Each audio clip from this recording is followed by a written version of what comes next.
অন্তত পক্ষে সাজে না। তার কারণ ঊর্ধ্বতন কর্মকর্তা প্রশাসনের এই কথা স্পষ্ট আকারে বলেছেন। আমরা যখন তাদেরকে বলতে চেয়েছি যে এটা দ্বিপাক্ষীয় কোনো দুই পক্ষের কোনো সংঘর্ষ নয়, তো প্রশাসনের ঊর্ধ্বতন একজন ব্যক্তি বলছেন এই কথাটি আর বললেন না। তার কারণ হলো কিছু কিছু জিনিসের তদন্ত লাগে না। আমি এখানে নাম বললাম না, দেশের সর্বোচ্চ পর্যায়ে বললেন কিছু কিছু জিনিসের তদন্ত লাগে না, কারা হামলা করেছে, কাদের উপরে করেছে, এই ব্যাপারটি দেশের সব জনতার উপরে স্পষ্ট। উনি বললেন এই কথা যেটা আমরাও জানি, সাধারণ জনগণও জানে, কারা হামলা করেছে, কাদের উপরে করেছে, এই ব্যাপারটা আর বলার অপেক্ষা রাখে না, এটা তদন্তের প্রয়োজন নেই। আমি আজকের এই সাংবাদিক সম্মেলন থেকে আমাদের বর্তমান সরকারকে অন্তরের অন্তঃস্থল থেকে ধন্যবাদ জ্ঞাপন করছি। এই সকল আসামিরা আজকে আগাম তাদের জামিন নেওয়ার জন্য তারা আদালতে গিয়েছিল, আলহামদুলিল্লাহ সরকার তাদেরকে আগাম জামিন নামঞ্জুর করে দিয়েছে। আমরা এই ব্যাপারে সরকারকে ধন্যবাদ জ্ঞাপন করছি। তারা তাদের গতকাল সাংবাদিক সম্মেলনে কয়েকটি বিষয় তারা উত্থাপন করেছে। প্রথম বিষয় যেটি উত্থাপন করেছে সেটি হলো তাদের বিরুদ্ধে মামলা প্রত্যাহার করতে হবে। এটির উত্তর হলো যে একজন দেশের লক্ষ লক্ষ জনতার চোখের সামনে, যেহেতু ভিডিও লাইভ সবাই দেখেছেন, লক্ষ লক্ষ দেশের আপামর জনতার চোখের সম্মুখে নাকের ডগা দিয়ে যারা এই ন্যাক্কারজনক হামলা করলো, এত বড় হত্যাযজ্ঞ চালিয়ে তারা মামলার থেকে প্রত্যাহার, মামলা থেকে মুক্তি চায়। এটা তো এরকম হলো কেউ ডাকাতি করে বাইরে সাংবাদিক সম্মেলন করলো যে আমাদের বিরুদ্ধে কোনো মামলা দিবেন না। এটা আমরা দ্বিতীয় জিনিস, তারা একজন এই হত্যাযজ্ঞের মধ্যে সম্পূর্ণরূপে জড়িত মুয়াজ বিন নূর, যে হত্যাযজ্ঞের যে প্ররোচনাকে দানকারী মুয়াজ বিন নূরকে সরকার সর্বপ্রথম অ্যারেস্ট করেছে, গ্রেফতার করেছে। আমরা সরকারকে ধন্যবাদ জ্ঞাপন করছি। তবে আজকের এই সাংবাদিক সম্মেলনে এটা উত্থাপন করা হবে যে আমরা বাকি 28 জন উল্লেখিত ও অনুল্লেখিত নাম, যেখানে অজ্ঞাত যে অনেক নাম রয়েছে, তাদের অন্তত পক্ষে এই উল্লেখযোগ্য 28 জনকে গ্রেফতার না করা পর্যন্ত আমাদের একটি কর্মসূচি আমরা প্রকাশ করব। তো এই জন্য আমরা চাচ্ছি যে এই মুয়াজের মুক্তির যে দাবি তারা করছে এটা সম্পূর্ণ অযৌক্তিক এবং সম্পূর্ণরূপে এটা আমাদের একটা জুলুম ও অত্যাচারের বিরুদ্ধে মুক্তি চাওয়ার মতো। আমরা কখনো তাদেরকে অত্যাচারের থেকে, এই অত্যাচার ও হত্যাযজ্ঞের থেকে আমরা মুক্তি দেব না। আমরা আইনের কাছে আবেদন করব যে আইন তাদের বিরুদ্ধে দেশের সর্বোচ্চ শাস্তি স্থাপন করে দেশের মধ্যে একটা দৃষ্টান্ত স্থাপন করুক। তাবলীগে তারা সমান অধিকার চেয়েছে, তাদের সাংবাদিক সম্মেলনে সমান অধিকার। তো সমান অধিকার কিসের ভিত্তিতে? তারা তো দাওয়াত তাবলীগের কোনো সাথী নয়, তারা দাওয়াত তাবলীগের সাথী নয়। দাওয়াত তাবলীগের কাজে এটা হতেই পারে না যে দাওয়াত তাবলীগের কাজের মধ্যে ইকরামুল মুসলিমিন আছে, যে দাওয়াত তাবলীগের মধ্যে ওলামা ইকরাম ও বৃদ্ধদের ও বাচ্চাদের স্নেহের কথা, বৃদ্ধ ও ওলামাদের শ্রদ্ধার কথা আসে। সেই জামাতে সম্মিলিতভাবে রাতের অন্ধকারে শেষ রাতে তাহাজ্জুদের সময় তাহাজ্জুদ গুজার ইবাদতরত অবস্থায় অথবা ঘুমন্ত ছাত্রীদের উপরে, হাফেজ কোরআনদের উপরে তারা যে ছুরিকাঘাত করেছে, যে অস্ত্র চালিয়েছে, এটা কোনো দাওয়াত ও তাবলীগের কার্যক্রম হতে পারে না। এই কথা সর্বজন বিদিত। সুতরাং তাদের এই দাবি কোনোভাবেই মানা যায় না যে সমান ভিত্তিতে, বরং তারা দাওয়াত তাবলীগের সাথী নয়, তারা সন্ত্রাসী একটা সংগঠন। আমরা তাদের দাবি জানাই তারা এই সংগঠন যাতে করতে না পারে। এমনি ভাবে তারা তাদের সাংবাদিক সম্মেলনে একটা দাবি উত্থাপন করেছে, ইজতেমা কার্যক্রমে তাদেরকে সুযোগ দেয়া হোক। আশ্চর্যকর, হাস্যকর বিষয়।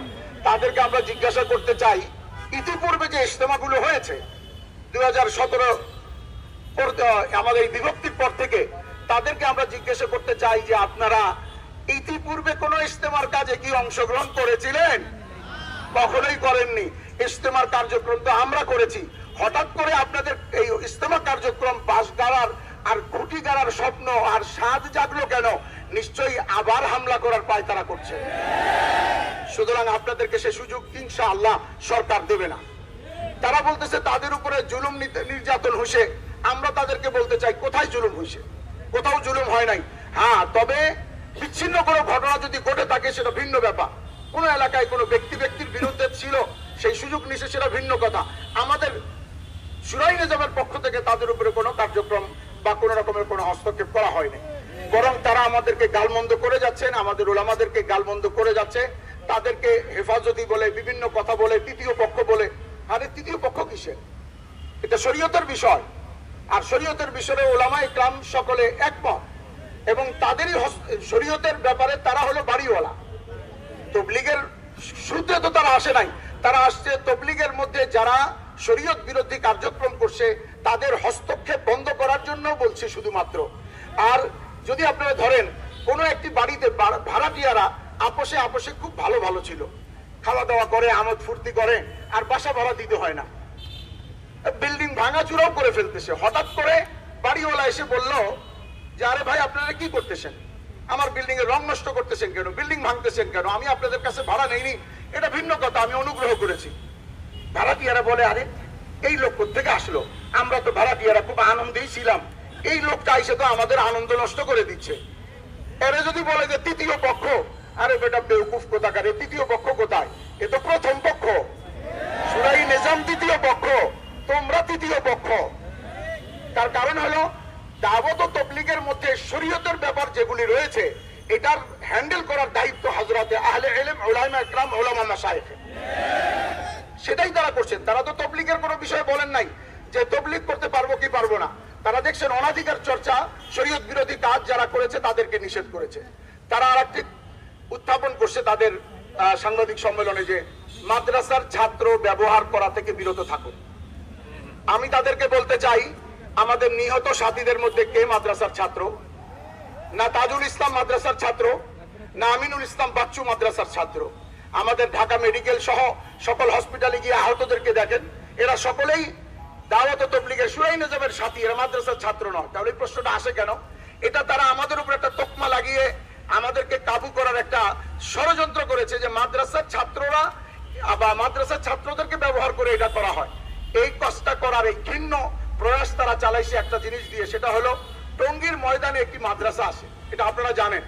টঙ্গীর ময়দানে আমাদের এই কাকরাইল মাদ্রাসার একটা শাখা, বাচ্চাদের নুরানি নাজেরা হিফজ বিভাগটা টঙ্গীতে আছে, যেখানে ছোট ছোট বাচ্চারা পড়াশোনা করে।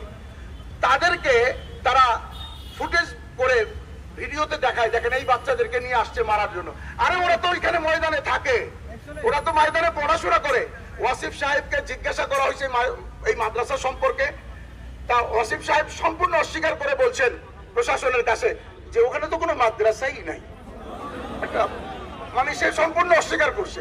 এখন আমি যদি আপনাদেরকে বলি আকাশে কোনো সূর্যই তো নাই, কেন দেখা যাচ্ছে না, আপনারা মেনে নেবেন আমার কথা? উনি এইভাবেই বলছেন এখানে তো কোনো মাদ্রাসাই নাই। মাদ্রাসা ওনার চোখে পড়ে না, কারণ মাদ্রাসার ওলামা এলেমের বিদ্বেষী উনি। এই জন্য তাদেরকে আমরা বলতে চাই, এই যে মাদ্রাসার ছাত্রের কথা আপনারা যে ব্যবহার করছেন, এটা সম্পূর্ণ একটা মিথ্যা কথা। এই মিথ্যা কথার তোকমা দিয়ে আমাদেরকে আর জনগণকে, সাংবাদিক ভাইদেরকে ধোঁকা দেওয়ার চেষ্টা করবেন না। আরেকটি হলো, তারা বলছে তাদের ওই সাংবাদিক সম্মেলন থেকে দাবি জানাইছে যে মসজিদ মাদ্রাসার নিরাপত্তা দিতে হবে। হাস্যকর বিষয়, তোমরা চাও মাদ্রাসার নিরাপত্তা? তোমাদের মুখে মানায়?